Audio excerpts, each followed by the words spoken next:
Hey guys, what's up? Welcome back to my channel. I'm Divyanshi and I welcome you all to a brand new video.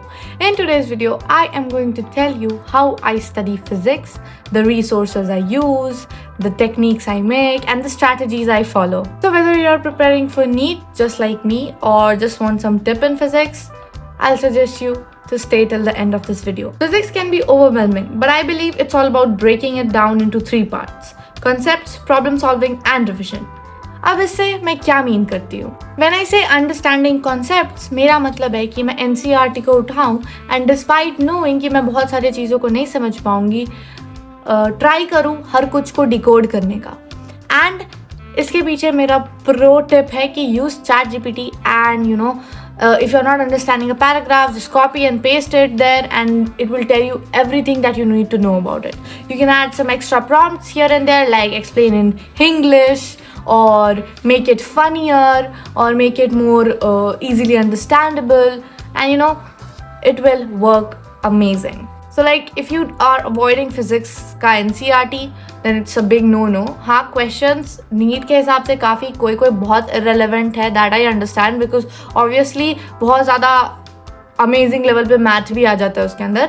But overall the book in itself is very important. You need to read it, whether it is bio, chemistry और physics. You need to be able to have a good grasp of NCERT, because NEET में generally English बहुत modified वाले question कभी कभी आ जाते हैं physics में, जो कि रहते काफ़ी ईजी है बट लोगों को समझ नहीं आते. Okay, now if you are a student जिसकी इंग्लिश थोड़ी सी वीक है और जिसे क्वेश्चन समझने में दिक्कत होता है, I will suggest you to do one thing.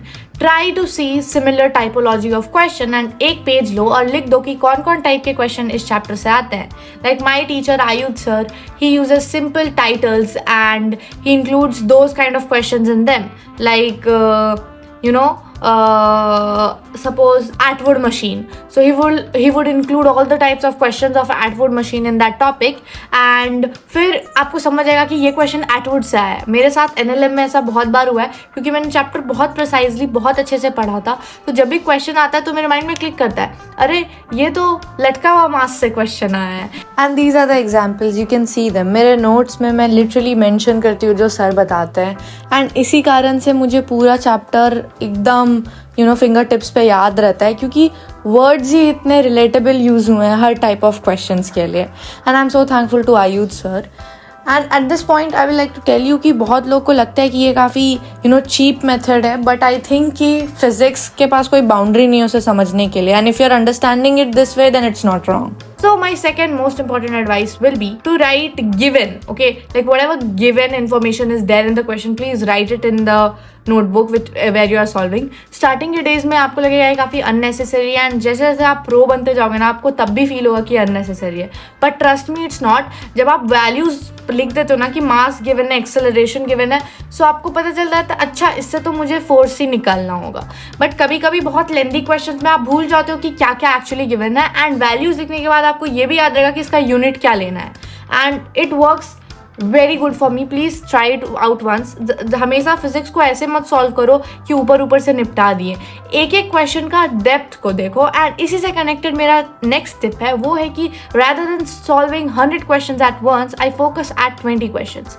And after every question I tell myself कि ठीक है, अगर ये इस तरह से आया so I'll solve it like that, and I tell myself that yeah, this is the question, this is how I need to understand it. And when I don't understand it, I mark it and I tell to myself for the future self कि दिव्यांशी तुम्हें इसमें ऐसे problem हुआ था, so keep this in your mind. So understanding logic behind the question is very important, but हर बारी नहीं. Physics में ऐसे बहुत सारे ग्राफ के क्वेश्चन भी हैं जो कि बहुत रेपिटेटिव है, हमेशा वही आते हैं. तो आप हर चीज़ के पीछे रीजंस मत फाइंड करो. अगर आपको कोई टीचर बोल रहा है कि बेटा बस ये ग्राफ देख लो, ये आ सकता है या फिर इससे रिलेटेड ये आ सकता है, so just don't try to be that कीड़ा वाला पर्सन की क्या है मैं रिसर्च कर लूँ ये वो. देखो PhD करनी होती तो आप कर लोगे, that is something I can understand. But अगर आप नीट के परस्पेक्टिव से आप तीनों सब्जेक्ट को मैनेज करना चाहते हो एंड आपको like kind of like a smart work करना है, so I will suggest you कि जितना आपके टीचर्स आपको बाउंड कर रहे हैं आप उतना बाउंडेड रहो.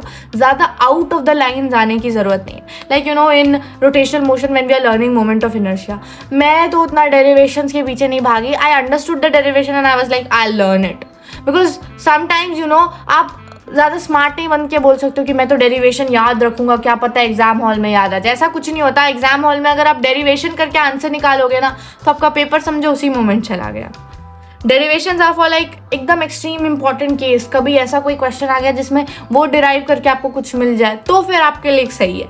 बट इतना भी मत अटैच हो जाओ डेरिवेशन से कि आप बस अब उसी चीज़ के लिए आप पागल होते रहे हो। जितना आपको टीचर्स बोले उतने में ही स्टिक करो। That's what I do and I think that's why I am not facing a lot of problem in physics. People go out of NCERT, they start solving HC Verma and DC Pandey and then they start acting like कि बहुत tough है, बहुत tough है। भाई अगर आप अपने limit और अपने आप होता है ना जितना आपको है उतना आप पढ़ोगे अच्छे से, जितने क्वेश्चंस मिल रहे हैं उसको भी रिलीजियसली बनाओगे ना, then you will start feeling ease and फिर टफ क्वेश्चंस भी बनेंगे। डायरेक्टली टफ पे मत जंप करो, first give yourself some drill.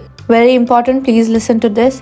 I don't mean to hurt anyone's emotion जो कि रेफरेंस बुक्स बना रहे हो। You guys are doing amazing. I am just telling you, अगर रेफरेंस बुक भी बना रहे हो तो एटलीस्ट कंप्लीट करो अच्छे से, पूरा समझ के बनाओ।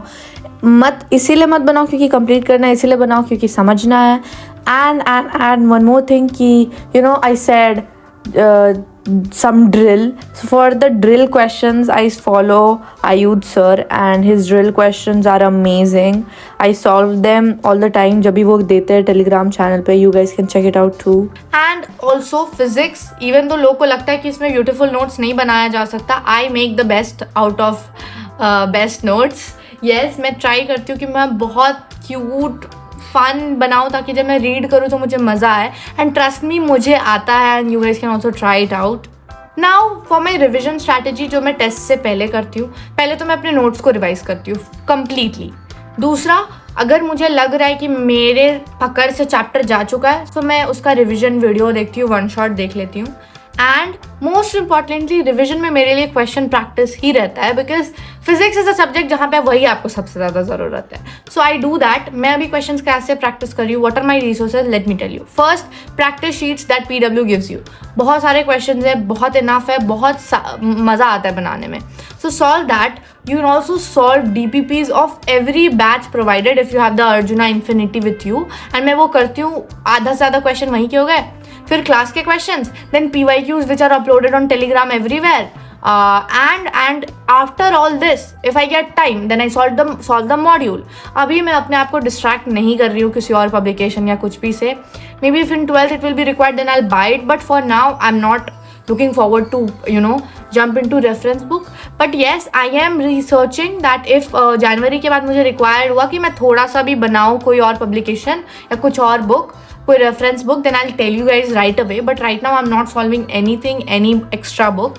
Just PW के मॉड्यूल्स है मेरे पास जो कि एक्स्ट्रा में, बाकी मैं क्लास के लेक्चर्स के questions and practice sheet and DPP questions तक ही अपने आप को लिमिट डाउन कर रही हूँ।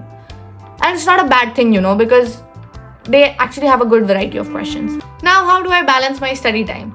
मैं लेती हूँ 1 to 2 hours और maximum 3 hours for the note revision thing. एक एक पॉइंट को माइंड में रिकॉल करके अच्छे से मैं लर्न करती हूँ, अच्छे से मैं अंडरस्टैंड करती हूँ. Then I move to the part where I apply those concepts, like I told you, question solving. And sometimes I also teach this to my fellow people. One thing that I do कि मैं notes में ही questions include करती हूँ, तो जब मैं questions read करती हूँ ना तो मेरे क्लास के क्वेश्चंस भी प्रैक्टिस हो जाते हैं. So that's something. And teacher जो एग्जाम्पल करवा रहे हैं, please try it out, don't leave anything. So I hope you enjoyed this video. मुझे पता है आप लोगों को अच्छा लगा. Make sure to give it a big thumbs up. Bye.